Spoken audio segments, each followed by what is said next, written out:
आज से कई साल पहले एक व्यक्ति था जिसका नाम जॉन न्यूटन था। क्या नाम है? John Newton. आज मैं आपको जॉन न्यूटन की कहानी बताऊंगा, सच्ची और जीवित कहानी। आमीन। वो व्यक्ति एक बहुत बड़ा पापी, निर्दयी, गाली गलौज करने वाला, दया रहित, प्रेम रहित एक ऐसे व्यक्ति की कहानी आज मैं आपके साथ साझा करना चाहता हूं। और मेरा विश्वास है आज के वचन के द्वारा और इस कहानी के द्वारा, इसके जीवन के द्वारा आप बड़ी आशीष पाएंगे। आमीन। ये व्यक्ति, इस व्यक्ति का जो जन्म था वो लंदन में हुआ और इसकी जो मां थी वो एक विश्वासी थी, प्रभु को मानती थी। पर इसका जो पिता था वह प्रभु को बड़ा कठोर था, निर्दयी था और प्रभु में इतना नहीं था। और जॉन की मां हमेशा जॉन को परमेश्वर का वचन सुनाती थी, परमेश्वर का वचन बताती थी, उसके लिए प्रार्थना करती थी और हमेशा जॉन को कहती थी कि जॉन तू एक बहुत बड़ा प्रचारक बनेगा, जॉन तू परमेश्वर की सेवा करेगा, जॉन तू परमेश्वर के राज्य को बढ़ाएगा। वो हमेशा अपने बच्चे के लिए यही प्रार्थना करती थी और यही उसको समझाती थी कि तूने कभी खुदा को छोड़ना नहीं है, खुदा से कभी पीछे नहीं हटना, तूने सेवा करनी है, परमेश्वर से प्रेम करना है, परमेश्वर के समर्पण होकर तूने अपने जीवन को व्यतीत करना है। मां की बड़ी चाहत थी ऐसी। क्या हुआ? और जॉन जब 6 साल का हुआ तो उसकी मां की डेथ हो गई, उसकी मां की मृत्यु हो गई, वो मर गई 6 साल की उम्र में। जब उसकी मां की मृत्यु हो गई तो अब उसकी जो पहले जो उसकी परवरिश थी वो परमेश्वर के वचन के द्वारा, प्रार्थनाओं के द्वारा थी। उसकी मां की मृत्यु के बाद वो अपने पिता के हाथों में आ गया और पिता उसकी परवरिश करते थे अपने पिता के हाथों में, उसके सामने वो बड़ा हुआ। क्या हुआ? उसकी मां की मृत्यु के बाद अब जॉन को वचन बताने वाला, जॉन के लिए प्रार्थना करने वाला, जॉन के साथ मिलकर प्रार्थना करने वाला अब उसके साथ कोई भी नहीं था। क्या हुआ कि जॉन जैसे जैसे बड़ा हुआ, धीरे धीरे वो परमेश्वर से दूर होता चला गया। वो खुदा से अपनी मां की मृत्यु के बाद वो दूर होता चला गया और बुराई में चला गया। धीरे धीरे वो बुराई में चला गया। आपने देखा होगा कि जब हम अपने बच्चों को जब हम उनको नहीं समझाते, यदि हम नहीं उनको बताते, तो धीरे धीरे वो आपसे टूटकर वो बुराई में चले जाते हैं। कुछ इसी तरह जॉन के साथ हुआ। जब उसकी मां की मृत्यु हुई तो वो धीरे धीरे बुराई में चला गया, पाप में चला गया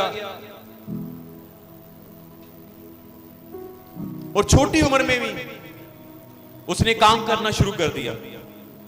वो बुराई में खींचा चला गया और वो जहाजों में उसने काम करना शुरू किया। जहाज में, जो समुद्री जहाज होते हैं ना, उसमें उसने काम करना शुरू किया। ध्यान से सुनना, ये गवाही बड़ी अद्भुत है। एक ऐसा सफर उसके जीवन में शुरू हुआ जो उसको पाप की गहराई में ले गया, गाली गलौज की गहराई में ले गया। अब वो पहला जॉन नहीं रहा जो उसकी मां उसको सिखाती थी। धीरे धीरे वो अपनी मां की सारी बातों को भूलता चला गया, जो उसकी मां उसके लिए प्रार्थनाएं करती थी, जो उसकी मां उसके लिए उसके जीवन में वचन बोलती थी। वो धीरे धीरे बुराई में, पाप में, निंदाओं में, गाली गलौज में और ऐसे गलत और गंदे जीवन में वो चला गया। अब उसको समझाने वाला, बताने वाला कोई भी नहीं था, क्योंकि मां को उसके लिए फिक्र था, पर अब उसकी परवाह करने वाला कोई भी नहीं था। जो वो लोगों के साथ झगड़ा करता था, शराब पीता था, मारपीट करता था, बड़ा कुछ, बहुत कुछ ऐसा। और उसको एक ऐसे जहाज के ऊपर नौकरी मिली, ऐसे स्वामी का वो दास बन गया। उस जहाज के अंदर लोगों को गुलामी में पकड़ा जाता था, गुलामी में रखा जाता था और उनको आगे बेच दिया करता था। उसकी गवाही में ऐसा लिखा है कि वह अफ्रीका से और कई ऐसे देशों से लोगों को अपने जहाज के अंदर गुलाम बनाता था, उनको जंजीरों से बांध देता था। और अमेरिका और कई अन्य देशों में वैसे काले अफ्रीकी लोगों को बेचते थे। अब उसका ये धंधा बन चुका था, वो ये एक धंधा करता था, लोगों को बेचने का, दारू का, पीने का, बेचने का, हर एक प्रकार का वो काम अब वो कर रहा था। और मां की वो सारी बातें भूल चुका था, वो सारी बातें मां की भूल चुका था।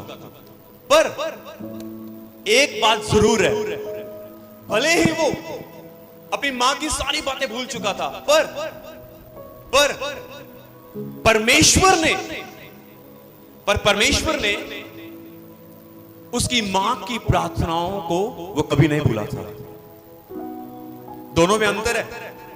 भले ही वो बच्चा जॉन जैसे जैसे वो बुराई में गया और बड़ा होता चला गया, वो अपनी मां की दुआओं को और मां की प्रार्थनाओं को और जो वचन उसके जीवन में बोलती थी, जो कहती थी कि तू सेवक बनेगा, वो भूल गया था। पर जो मां प्रार्थनाएं कर रही थी परमेश्वर से, पर परमेश्वर उन प्रार्थनाओं को नहीं भूला था। आमीन। ये दोनों में बड़ा अंतर है। हालेलुया। इसलिए वचन कहता है कि मनुष्य की गति और उसकी सोच और विचार में और परमेश्वर की गति और सोच और विचार में, यशायाह नबी कहता है, जमीन और आसमान का फर्क है। परमेश्वर परमेश्वर है और मानव मानव है। हालेलुया। पर परमेश्वर उस मां की, भले ही मां की मृत्यु हो गई, भले ही मां अपने बच्चे को छोड़ के चली गई, मृत्यु होगी, पर परमेश्वर ने उसकी मां की दुआओं को, उन प्रार्थनाओं को और उस बिताए हुए समय को, बीते हुए समय को, पर वो परमेश्वर नहीं भूला था। आमीन। हालेलुया। इसीलिए तो कहते हैं कि परमेश्वर में की हुई मेहनत कभी व्यर्थ नहीं होती। आज नहीं तो कल फल जरूर मिलता है। हालेलुया। आपको मालूम, मेरा परमेश्वर वचन ये भी कहता है कि परमेश्वर ने अपने जीवन की पुस्तक के अंदर सब कुछ लिखा हुआ है। आपने पढ़ा है? वचन कहता है, बाइबल कहती है कि परमेश्वर ने जीवन की पुस्तक के अंदर सब कुछ लिखा हुआ है। तो उस मां की दुआ, उस मां की प्रार्थनाएं, उस मां का दर्द, उस मां का प्रेम, वो सब परमेश्वर ने पुस्तक में लिखा हुआ है। हालेलुया। तो सबसे पहले मैं आपको यह कहना चाहता हूं कि कभी भी अपने जीवन में हिम्मत ना हारे। पर मेरा टॉपिक ये नहीं है, मैं जस्ट आपको बताने के लिए कि कभी हार ना माने। यदि आज आप दुआओं में अपना समय बिता रहे हो, यदि आज आप अपना समय परमेश्वर के साथ बिता रहे हो, अपना समय खुदा में बीज रहे हो, मेरे प्रियजनों, एक बात याद रखना, जब किसान भी अपना बीज डालता है, 6 महीने के बाद, साल के बाद उसको फसल काटने को मिलती है। हालेलुया। हालेलुया। मेरी बात को याद रखना, यदि बीज जमीन में डाला हुआ, अगर जमीन वो फल दे रही है, तो मेरा परमेश्वर जो जमीन का बनाने वाला है वो कितना महान है। आमीन। मेरा और आपका परमेश्वर जो इस पृथ्वी को बनाने वाला, इस मानव जाति को बनाने वाला, वो कितना महान है। आमीन। अगर इस जमीन को पता है कि मेरे अंदर बीज डाला गया है, तो ये जमीन को पता है कि मैंने फल देना है, तो क्या आपको लगता है कि आपकी की हुई दुआएं परमेश्वर भूल जाएगा? है? आपका बिताया हुआ समय क्या परमेश्वर भूल जाएगा? कभी नहीं। वो यहां तक कहता है कि मैंने आपकी शक्ल, आपका चेहरा मैंने अपने हाथों में खोदा हुआ है। वाह, आमीन। वो कितना महान परमेश्वर है। आपको मालूम है कि परमेश्वर ने आपका चेहरा अपने हाथों में खोदा हुआ है? ये सत्य है। वचन कहता है कि परमेश्वर ने आपको अपने हाथों में खोदा हुआ है। जैसे आपके हाथों में लकीरें हैं ना, ये मिट नहीं सकती, है ना, नहीं ना मिट सकती। आपके अपने अपने हाथ देख सकते हो, आपके हाथ की लकीरें ये मिट नहीं सकती। उसी प्रकार से यहोवा के हाथों में लिखी हुई बनाई हुई आपकी शक्ल वो कभी मिट नहीं सकती, वो हमेशा आपको स्मरण रखता है। चले हालेलुया। पर मैं क्या कहना चाहता हूं, मैं आगे बढ़ूंगा परमेश्वर के वचन में। वो व्यक्ति निर्दयी जॉन, निर्दयी, दया ना करने वाला, वह गुलामों के ऊपर बड़ी सख्ताई के साथ उनके साथ पेश आता था। पहले तो उसको गुलामी में रखता था और गुलाम बनाकर उनके साथ मारपीट भी करता था। उसका एक ये धंधा था, शराब पीना, और अपने साथियों के साथ भी वो मारपीट करता था। और उसके साथियों, वो इतना बिगड़ चुका था छोटी उम्र के अंदर ही, इतना वो खराब हो चुका था कि उसके साथी भी उसके ऊपर विश्वास नहीं करते थे। हालेलुया। मान लो यदि मैं अपने किसी भाई के ऊपर विश्वास ना करूं तो आप इस बात को समझो कि मैं उसके प्रति मैं क्या समझता हूं कि वो विश्वास योग्य है ही नहीं। मतलब वो कितना खतरनाक है, इसका अर्थ यह है कि वो कभी भी मुझे धोखा दे सकता है। और वो व्यक्ति ऐसा ही था, जॉन, धोखा देने वाला।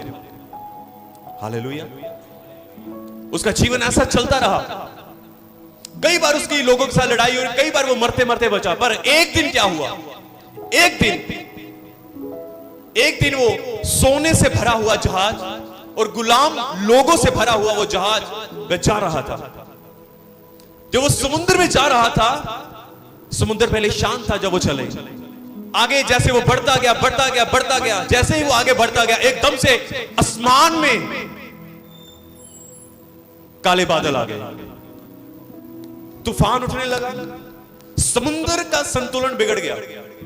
समुद्र की लहरें उठ रही हैं अब, बड़ी भयानक, बड़ी खतरनाक, और वह जॉन के जहाज को तोड़ रही है धीरे धीरे, कभी इधर से कभी उधर से। और जॉन का जहाज धीरे धीरे कहीं ना कहीं से टूट रहा है। एक लहर ऐसी आई कि वो पानी उसको समुद्र में लेकर गया, वो समुद्र में गिर गया, पर किसी ना किसी तरीके से समुद्र से बच गया।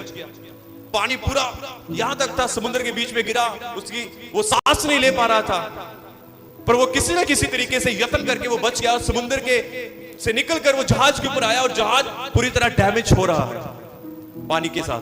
आपको मालूम, वो व्यक्ति जॉन जो अपनी मां की सारी प्रार्थनाओं को, दुआओं को, वचन को भूल चुका था। और एक समय ऐसा आ गया उसके जीवन में भी वो परमेश्वर की भी निंदा करता था, परमेश्वर से बगावत करता था। पर जब उसके जीवन में ये हालात आए, आपको मालूम, कई सालों के बाद पहली बार उसी शिप के अंदर उसने अपने घुटने टेके और उसने कहा, हे परमेश्वर, अब तू ही मुझे इन सारी चीजों से बचा सकता है। उसको याद आया कि मेरी मां ने, जब वो पहले भूल चुका था, उसको याद आया कि मेरी मां ने एक बात कही थी, जब भी तुझे डर लगे तो तू केवल एक को पुकारना, वो यीशु मसीह है। हालेलुया, वो यीशु मसीह है। जब तू उसको पुकारेगा वो तेरी सुन लेगा। आपको मालूम, धीरे धीरे जब उसने पुकारा और परमेश्वर ने सुनी उसकी, अगली सवेर वो तूफान थम गया, समुद्र शांत और जहाज पूरी तरह टूट चुका था। वो बच निकला वहां से और बचाने वाला परमेश्वर था। हालेलुया। जब वो बाहर निकला, अब यहां से कहानी स्टार्ट होती है उसकी असली वाली। पहले वो नकली जीवन जी रहा था, उसके बाद उसको एहसास हुआ कि मैं इतने साल जो मैंने जीवन जिया है, अब उसने अपने मुंह से अंगीकार किया कि वो मैं पाप में जी रहा था। अपने मुंह से उसने अंगीकार किया कि जो जीवन में पीछे जी रहा था वो बिल्कुल गलत था, वो सही जीवन नहीं था। आपको मालूम, धीरे धीरे उसके जीवन में परिवर्तन आना शुरू हो गया। वो धीरे धीरे बदलता चला गया। उसने शराब छोड़ दी, उसने मारपीट करना छोड़ दिया, उसने ये काम करना छोड़ दिया, और उसने यहां तक कि ये जो लोगों को गुलाम बनाकर दूसरे देशों में बेचने जाता था, उसने वो काम भी छोड़ दिया। धीरे धीरे अंश बाइबल कहते तुम अंश बदलते जाओगे। उसी तरह वो व्यक्ति जॉन अंश बदलता चला गया और ऐसा बदला कि वो परमेश्वर से प्रेम करना शुरू कर दिया। ऐसा बदला कि उसने परमेश्वर से प्रेम करना शुरू कर दिया। ऐसा बदला कि वो परमेश्वर को चाहना शुरू कर दिया उसने। ऐसा बदला कि वह परमेश्वर को खोजना शुरू कर दिया। ऐसा बदला। परमेश्वर सब कुछ कर सकता है मेरे प्रिय। यदि आपके जीवन में तूफान आंधियां आए, तो इस बात को समझ लेना कि कहीं ना कहीं बदलाव की वो घंटी आपके जीवन में बज चुकी है। Hallelujah, hallelujah. जब तक सब कुछ आपके पास है, जब तक सब कुछ आपके पास है, तो आपको भी लगेगा यार खुदा मेरे साथ है, परमेश्वर मेरे साथ है। आपको लगेगा ऐसा। आप गलत काम भी करते हो तो आपके पास पैसा भी है, आराम से आप जी रहे हो। पर एक बात बताऊं, खुदा जब आपके जीवन में तूफान आएगा ना, तो वो तूफान आपके जीवन में एक मोड़ लेकर आएगा। मोड़, यू टर्न। क्या लेकर आएगा? U turn. मां ने वचन से शुरू किया था, प्रार्थनाओं से शुरू किया था, पर वो उससे आगे निकल चुका था। जैसे वो आगे निकल चुका था, उसके जीवन में एक बड़ी ट्रेजेडी हुई, एक बड़ा हादसा हुआ, और वहीं से उसके जीवन में एक यू टर्न हुआ। वो फिर से परमेश्वर की ओर लौटा, फिर से वो परमेश्वर की ओर लौटा। हालेलुया। जैसे मैंने कहा कि उसके जीवन में परिवर्तन आना शुरू हुआ। उसने परमेश्वर को समझना, वो परमेश्वर से प्रेम करना शुरू किया, परमेश्वर की खोज में लग गया, और उसको जानने के लिए, और उसको समझने के लिए, और उससे प्रेम करने के लिए वो लग गया। उसने बाइबल पढ़ना शुरू किया, उसने प्रार्थनाएं करनी शुरू की। वो अंश अंश बदलता गया और अंश अंश परमेश्वर में बढ़ता चला गया। और एक समय ऐसा आया, वो संगति करना शुरू किया। उसके बाद एक समय ऐसा आया और एक परमेश्वर का दास बनकर खड़ा हो गया। जैसे कि उससे कई साल पहले उसकी मां ने उसके जीवन में कहा था कि तू एक दिन सेवक बनेगा। हालेलुया। बदल गया पूरी तरह। वो एक सेवक बनकर, जैसे मैंने आपको पहले कहा, भले ही जॉन भूल गया था मां की बातें, वो वचन, पर परमेश्वर मां की दुआओं को और वचनों को नहीं भूला था। ये बड़ा अद्भुत है। मेरा परमेश्वर भूलता नहीं है। आमीन। अब मेरा वचन शुरू होगा। अभी मैंने वचन शुरू नहीं किया, अभी शुरू होगा। आमीन। करें शुरू। अभी आपके पास समय है ना। अभी हम थोड़ी देर परमेश्वर के वचन में हम मनन करेंगे। आमीन। मनन करेंगे। मैंने कहा कि उसने सब कुछ वो छोड़ दिया।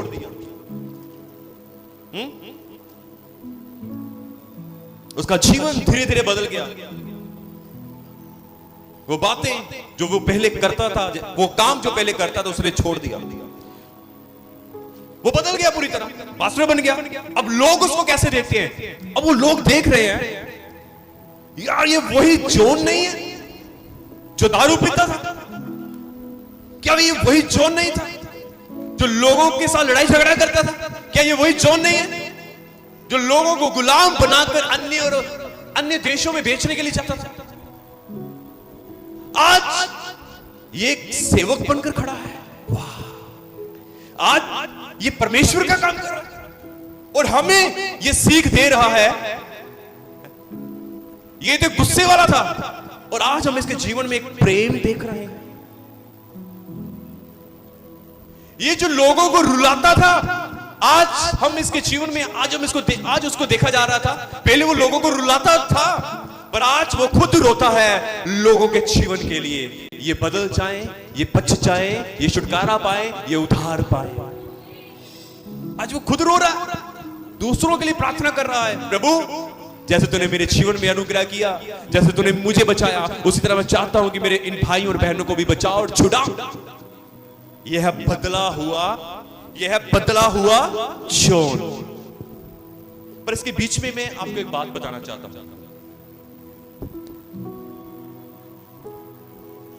जैसे मैंने आपको कहा कि जो आज मेरा टॉपिक था, सच्चा समर्पण जीवन क्या होता है। सच्चा समर्पण जीवन क्या होता है ना।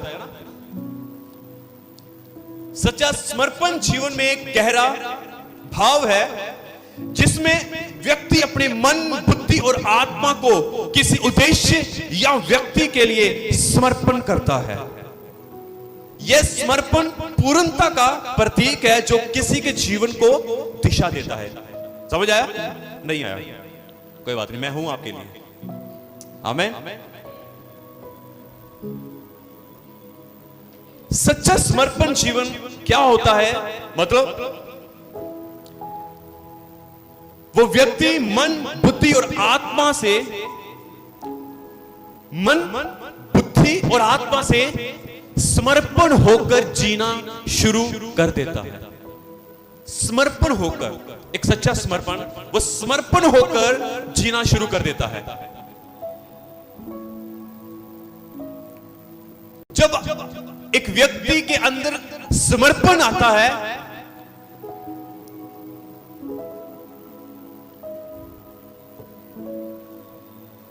समर्पण आने से हमारे जीवन में एक नई दिशा बनती है। जैसे कि मैं आपको अभी उस व्यक्ति के जॉन के जीवन से बता रहा था। जब उसके साथ हादसा हुआ तो उसने एक समर्पण किया। समर्पण किया, उसको पता चल चुका था कि अब मुझे कोई बचा नहीं सकता। उसने अपने घुटने टेके और घुटने टेकर कहा कि परमेश्वर अब तू ही मुझे बचा सकता है। जब उसने घुटने टेके तो उसने कहा कि परमेश्वर अब तू ही मुझे बचा सकता है। यहीं पर उसका समर्पण शुरू हो चुका था, यहीं से। और उसके बाद वो अंश अंश करके वो परमेश्वर को अपना जीवन समर्पित करता गया।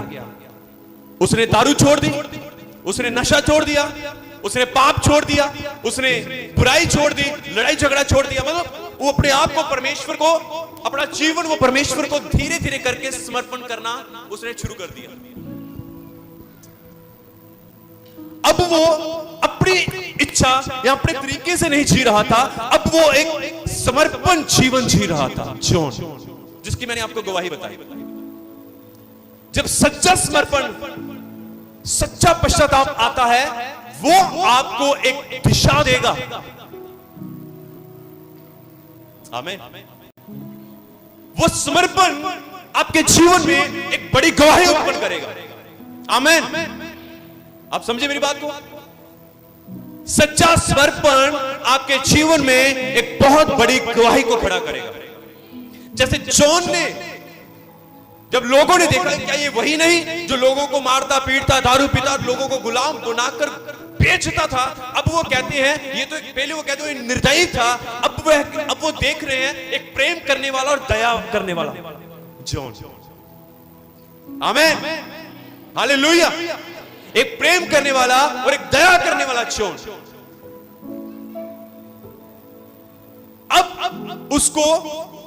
अब उसको कैसे देखा जा रहा है? अब उसको देखा जा रहा है गवाही के रूप में। जब उसने सच्चा समर्पण किया, पश्चाताप किया, अब वो जॉन नहीं रहा, अब वो एक गवाही वाला, एक टेस्टमनी वाला जॉन बन चुका है। अब वो दूसरों के लिए आशीष का कारण बन रहा है, अब वो दूसरों के लिए बरकत का कारण बन रहा है। आमीन। कितने समझ रहे हैं मेरी बातों? जोर से बोले हालेलुया, हालेलुया। ओके, दूसरा, समर्पण का अर्थ है बिना किसी शर्त के किसी चीज या व्यक्ति को अपना सब कुछ दे देना।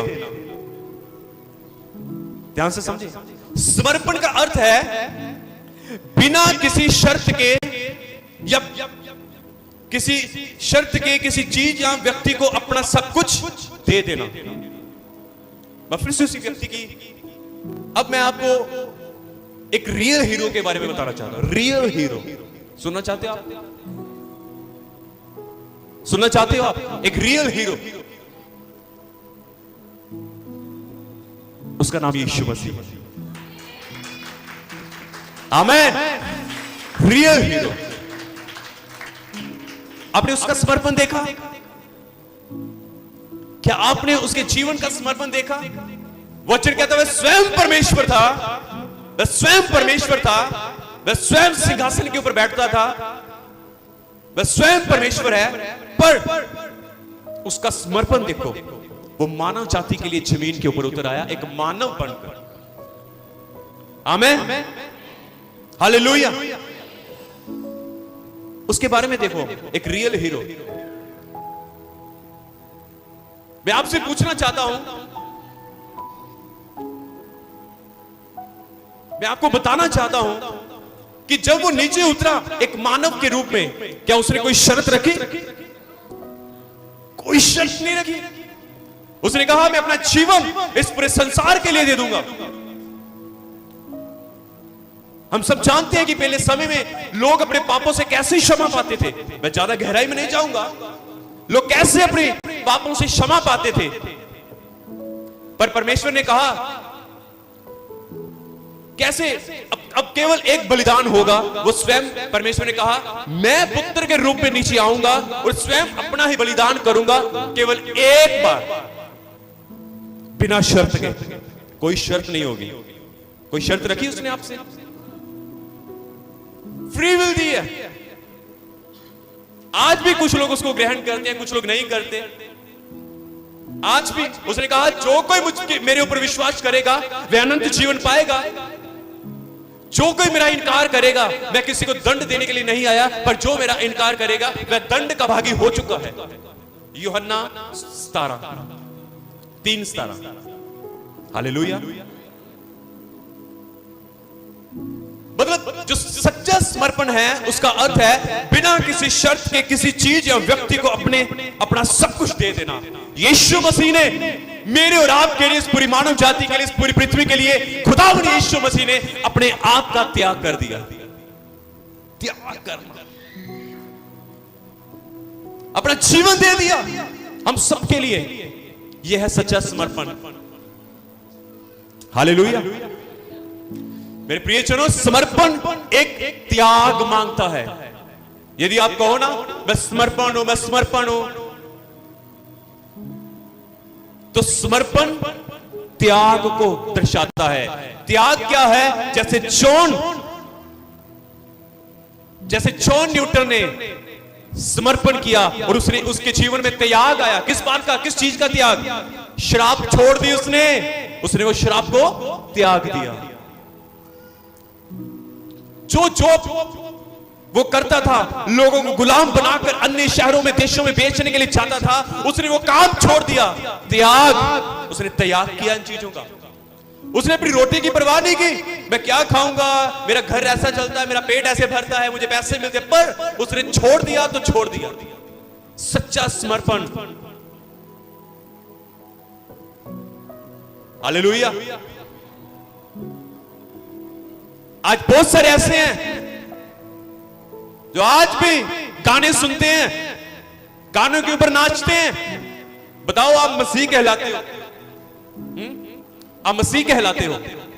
भाई आप मसीह नहीं हो फिर, क्योंकि अभी तक आपके जीवन में आप कहते हो कि मैं समर्पण कर चुका हूं, और आज भी आप गानों के ऊपर सुनते हो, गानों के ऊपर नाचते हो, तो आप अभी तक आपने समर्पण किया ही नहीं।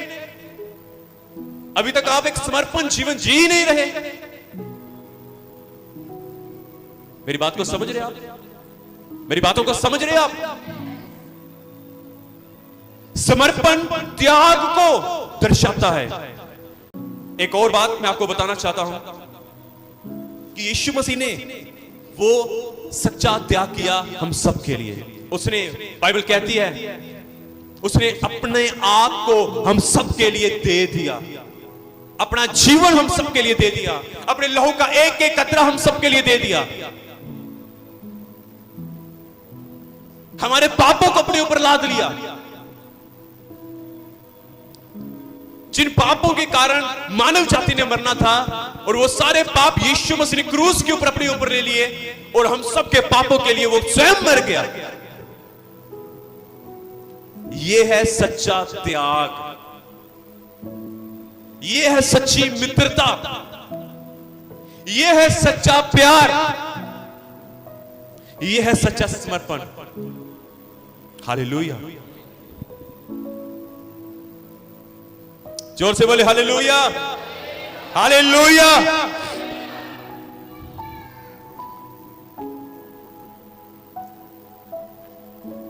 सच्चा समर्पण आत्म त्याग की भावना से जुड़ा होता है। ध्यान से समझना, जहां व्यक्ति अपने स्वार्थ को त्याग कर दूसरों के लिए काम करता है, अपने स्वार्थ को त्याग कर दूसरों के लिए काम करता है। एक और समर्पण का एक और अर्थ मैंने आज मुझे मिला। समर्पण का अर्थ इब्रानी भाषा में पता क्या लिखा है? अलग रहना। समर्पण का अर्थ है अलग रहना, परे रहना, खुद पर काबू रखना, खुद पर काबू रखना, परे रहना और अलग रहना। किन बातों से भाई? परमेश्वर से अलग रहना है? जीवित परमेश्वर से अलग रहना है? सच में? बाइबल से अलग रहना, प्रार्थना से अलग रहना। अलग रहना किससे? उन कामों से जो परमेश्वर को पसंद नहीं है, उन कामों से अलग रहना। यदि आपके जीवन में, यदि आज भी यदि हम बुराई करते हैं, तो मेरे प्रियजनों, ये समर्पण नहीं है। समर्पण का अर्थ है बुराई से अलग रहना। बाइबल कहती है मसीह और बलिहाल का एक दूसरे से क्या नाता? समझे इस बात को? परमेश्वर का और शैतान का एक दूसरे के साथ क्या संबंध?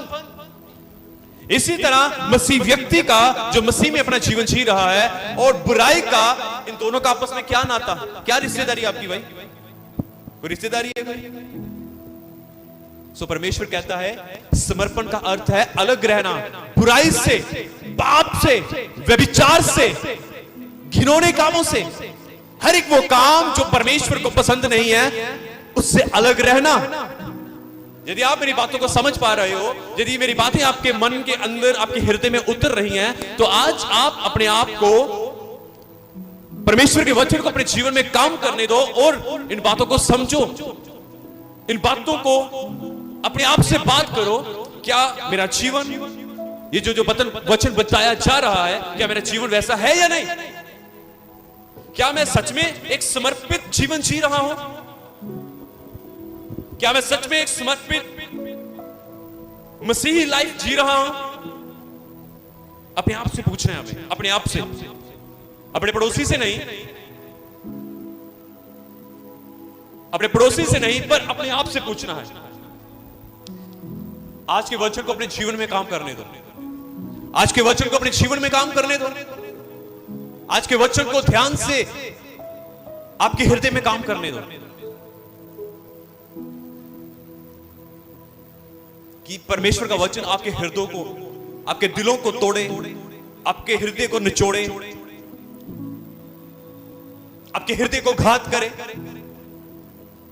आज के वचन को अपने जीवन में काम करने दो। आमीन। जोर से बोले hallelujah, hallelujah, hallelujah.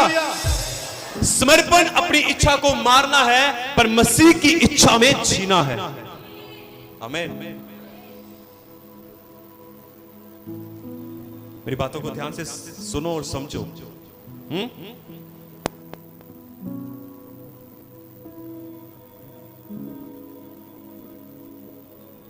Praise Hallelujah.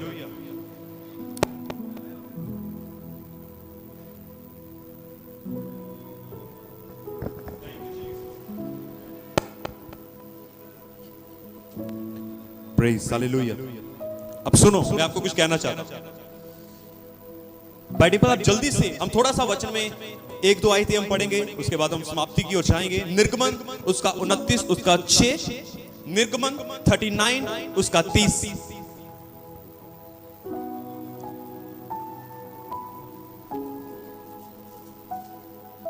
जल्दी से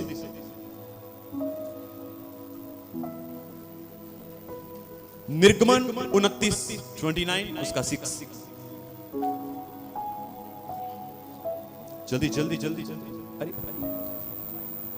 ध्यान से सुनना।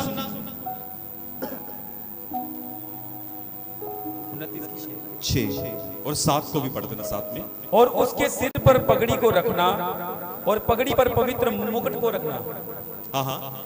तब अभिषेक का तेल ले उसके सिर पर डालकर उसका अभिषेक करना बस 2 आयतें पढ़ा, 6 और 7 को। Done, okay. उसके बाद आप 39 का 30 पढ़ें। इसके हाथ छात्र, इसके बीच में हाथ जरूर रख लेना आप। हाँ, 30। फिर उन्होंने पवित्र मुकुट की पटरी चोखे सोने की बनाई, और जैसे छापे में वैसे ही उसमें ये अक्षर खोदे गए, अर्थात यहोवा के लिए पवित्र। Okay, done. चलिए हम सब आगे देखेंगे। समझ आया आपको? नहीं आया, मुझे पता है। ऐसे ही आप कहते रहते हो आया, मुझे पता नहीं आया। ओके, चलिए। ये निर्गमन 29 का 6-7 और निर्गमन 39 का 30।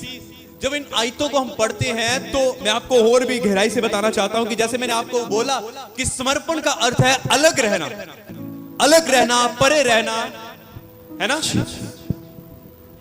और खुद के ऊपर काबू करना। ओके, ध्यान से सुने। पुराने नियम के अंदर इजराइल में एक महायाजक हारून को महायाजक बनाया गया। हारून को महायाजक बनाया गया। ये उसी के विषय में लिखा गया, जो वाक्य मैंने आपको पढ़ाई है ना, उसी के विषय में लिखा गया कि हारून को महायाजक बनाया गया और उसके सिर पर पगड़ी बांधी गई, और वो पगड़ी पवित्र मुकुट वो रखा गया, और लिखा इस मुकुट की पटरी थी वो चोखे सोने की थी, और उसमें ये इब्रानी अक्षर खोदे गए थे, यहोवा के लिए पवित्र, यहोवा के लिए।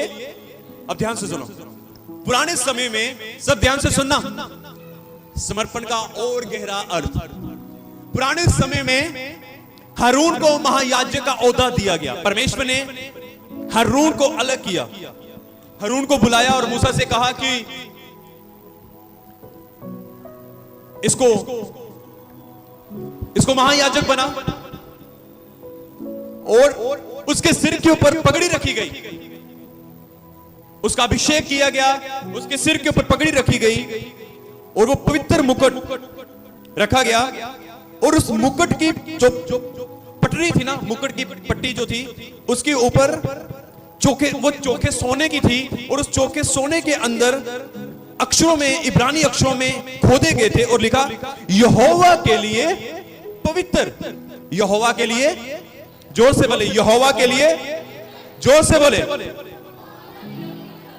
अरे मैंने कहा जोर से बोले, अभी भी कुछ लोग नहीं बोल रहे, जोर से बोले,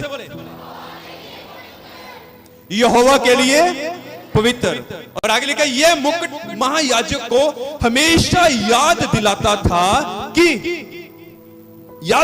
क्योंकि वह अपने परमेश्वर के अभिषेक का तेल रूपी मुकुट धारण किए हुए है, और उसे ऐसा किसी भी काम से परे रहना था, उसको ऐसे किसी भी काम से परे रहना था जिससे पवित्र स्थान अपवित्र हो सके। मतलब उसके सिर में जो पगड़ी बांधी गई थी, वह उसकी जो पट्टी थी वो चोखे सोने की थी, और उस चोखे सोने के अंदर अक्षरों में, इब्रानी अक्षरों में लिखा था, क्या लिखा था? यहोवा के लिए पवित्र। और उसको उसके सिर में पगड़ी बांधकर यहोवा के लिए वो जो पवित्र लिखा गया था उसको अलग किया गया था। मतलब कि अब वो जो हारून था वो यहोवा के लिए समर्पित था। आगे लिखा है उसको ऐसा हर एक काम मना था जिसके कारण वो पवित्र स्थान कहीं अपवित्र ना हो जाए। अब समझो इस बात को। अब मैं आपके ऊपर आता हूं। जिस तरह पुराने नियम में परमेश्वर ने हारून को अलग कर दिया कि ये यहोवा के लिए क्या है? पवित्र है, इसको अलग किया जाए, इसी तरह मैं और आप हर एक वो मसीह जो परमेश्वर का है वो परमेश्वर के लिए अलग किया गया है। अब आप परमेश्वर की पवित्र प्रजा हो। अब आप परमेश्वर की पवित्र प्रजा हो। अब आप क्यों पवित्र हो? क्योंकि परमेश्वर ने आपको अपने लिए अलग रखा है। अब बाइबल कहती है सोने की एक पट्टी थी, उसके ऊपर इब्रानी में लिखा गया था यहोवा के लिए पवित्र। और नए नियम के अंदर, नए समय के अंदर अब मेरे और आपके जीवन के ऊपर एक शाप लगी है। किस बात की शाप? पवित्र आत्मा की शाप। समझे कि नहीं? अब हमारे ऊपर पवित्र आत्मा की शाप लगी हुई है, और पवित्र आत्मा की शाप लगने का अर्थ है कि हम यहोवा के लिए अलग हुए हैं, हम अब परमेश्वर के लिए अलग किए गए हैं। और पवित्र आत्मा वही पाता है जो समर्पण और यहोवा के लिए अलग किया गया है। आप संसार में देखोगे उनके पास पवित्र आत्मा नहीं है, मेरे पास और आपके पास है कि नहीं? हालेलुया, जोर से बोले हालेलुया, जोर से बोले हालेलुया, बोले यीशु मसीह के नाम की। इसलिए पतरस भी अपनी पत्री में लिखता है कि जैसे परमेश्वर पवित्र है उसी तरह तुम भी पवित्र बनो, जिस तरह परमेश्वर सिद्ध है उसी तरह तुम भी सिद्ध बनो। Hallelujah, hallelujah. अब सुनो ध्यान से, मैं आगे बढ़ूंगा, 5 मिनट में समाप्त करूंगा। जब आपके जीवन में समर्पण, जब आप एक समर्पित जीवन जियोगे ना, आपको आशीष पाने से कोई रोक नहीं सकता। हालेलुया। आपको मालूम, जब परमेश्वर ने इब्राहिम को बुलाया था, और बाइबल कहती है इब्राहिम परमेश्वर के पीछे चला, परमेश्वर के पीछे चला, और परमेश्वर ने कहा मैं तुझे बहुत सारी आशीष दूंगा, मैं तेरे नाम को महान करूंगा, मैं तेरे वंश को बहुत बढ़ाऊंगा, और तेरा नाम सब लोग जानेंगे। और परमेश्वर ने किया। क्यों किया? क्योंकि इब्राहिम बिना शर्त के, बिना बातों से वो परमेश्वर के पीछे चला, और आगे चलकर परमेश्वर ने उसको सब कुछ दिया। इसी तरह मेरे प्रियजनों, यदि आप अपना समर्पण जीवन परमेश्वर के साथ जियोगे, परमेश्वर के अनुसार अपने जीवन को जियोगे, तो आप निश्चय परमेश्वर से आशीष को पाओगे। आमीन। दूसरी बात, अगर आप समर्पण जीवन जियोगे तो मेरा परमेश्वर आपको हर एक हानि से बचाएगा, हर एक शेरों के, शैतान के जबड़ों से, शैतान के वार से, शैतान की योजनाओं से मेरा परमेश्वर आपको बचाएगा। चाहे पूरा संसार आपकी विरोध में क्यों ना हो जाए, चाहे शैतान आपकी विरोधता में क्यों ना हो जाए, पर यदि परमेश्वर आपके साथ है, यदि आप समर्पण जीवन जियोगे तो परमेश्वर आपके साथ रहेगा, और वो आपको शैतान की हर एक योजना से, हर एक उसकी चालों से, हर एक उसकी युक्तियों से बचाएगा। उदाहरण के तौर पे मैं आपको बताना चाहता हूं, दानियल एक समर्पण जीवन जी रहा था, एक समर्पण। उसको अपनी मौत की कोई परवाह नहीं थी, मर गया तो मर गया, पर यहोवा के लिए जीऊंगा भाई, मैं समर्पण जीवन जी रहा था। लोगों ने उसकी चुगली खाई। हम सब जानते हैं कि क्या हुआ जब उसको शेरों की मादा में, शेरों के बीच में फेंक दिया गया। उसका कारण क्या था? क्योंकि राजा ने कहा था मेरी उपासना करो, पर वो जो दानियल, जो एक समर्पण व्यक्ति था, वो उसने राजा की नहीं, पर उसने अपने जीवित परमेश्वर की, अपने सृजनहार की आराधना की, उससे प्रार्थना करता रहा। हालेलुया। जब वो उसकी परमेश्वर की आराधना कर रहा था तो लोगों ने चुगली खाई, और उस चुगली के कारण दानियल को पकड़ के शेरों की मादा में फेंक दिया गया, शेरों के बीच में फेंक दिया गया। बाइबल कहती है वह पूरी रात शेरों के बीच में रहा, पर शेरों ने उसकी कोई हानि नहीं की, कोई हानि नहीं की, क्योंकि वो एक समर्पण जीवन जी रहा था। जब वो समर्पण जीवन जी रहा था तो उस रात उस शेरों के बीच में दानियल था, शेर थे, दानियल था, और दानियल के साथ परमेश्वर भी वहीं पर था। आमीन, हालेलुया, हालेलुया। तो इसलिए मैंने कहा कि यदि आप एक समर्पण जीवन जियोगे तो मेरा परमेश्वर आपको हर एक हानि से बचाएगा, हर एक नुकसान से बचाएगा, हर एक समस्या से बचाएगा, हर एक बीमारी से बचाएगा, हर एक क्लेश से बचाएगा, हर एक प्रॉब्लम से मेरा परमेश्वर आपको बचाएगा, और आपके साथ खड़ा रहेगा, और आपको कहेगा ना डर ना घबरा, क्योंकि मैं तेरे साथ हूं। जोर से बोले आमीन, हालेलुया, जोर से बोले हालेलुया।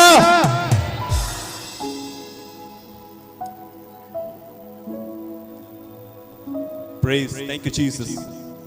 खुदावन यीशु मसीह। कितनों को समझ आया?